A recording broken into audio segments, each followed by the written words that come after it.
အဲ့တော့ conclusion ပြန်ဆွဲရင်အားနည်းချက်ကတော့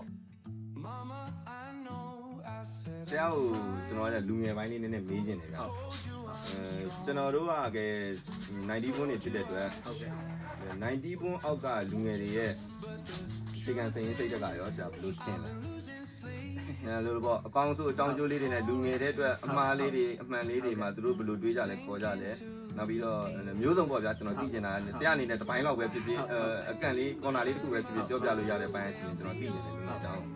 ပထမဆုံး peace နော်ပထမဆုံးပြောချင်တာကအဲ့လို2000 born နောက်ပိုင်းကြီးကတွေ့ရတဲ့အားနည်းချက်လို့ပဲကျွန်တော်အာမနာနဲ့ပြောလိုက်တော့မယ်ရပါတယ်။ဘာလဲဆိုရင်သူတို့မှာအဲ့လိုစိတ်ရှည်တီးခံမှုအားနည်းတယ်လို့ကျွန်တော်မြင်တယ်။တခုခုသူတို့ကဟို project တစ်ခုပဲဖြစ်ဖြစ် process တစ်ခုပဲဖြစ်ဖြစ်အချိန်တူတူတွင်းမှာအမြန်ပြီးသွားခြင်း။တခါလေကြာရင်ကျွန်တော်တို့ကဟိုအချိန်လေးနည်းနည်းပို့ပြီးစောင့်လိုက်မှပိုကောင်းတဲ့ result တစ်ခုရတဲ့အခါမျိုးရှိတယ်။သူတို့ကအဲ့ဒီစောင့်တိုင်းနေဆိုတဲ့ကိစ္စမှာသူတို့ကမစောင့်ဘူး။သူတို့မှာအဲ့ဒီစိတ်ရှည်တီးခံမှုပိုင်းအားနည်းတယ်လို့ကျွန်တော်မြင်။အဲ့ဆိုရင်ကျွန်တော်အားသာချက်ကိုပြောမယ်ဆိုရင်သူတို့ရဲ့အဓိကအားသာချက်က creativity ပဲ။ထားပါတော့ဟို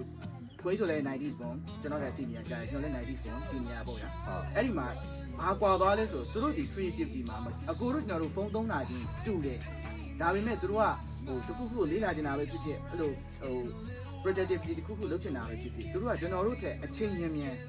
project တခုကိုထုတ်ပေးနိုင်အဲ့ဒါသူတို့ရဲ့အဓိကအားသာချက်အဲ့တော့ conclusion ပြန်ဆွဲရင်အားနည်းချက်ကတော့စိတ်ရှည်သိခံမှုပိုင်းအားနည်းတယ်အားသာချက်က creativity ပိုင်းအရန်မိုက်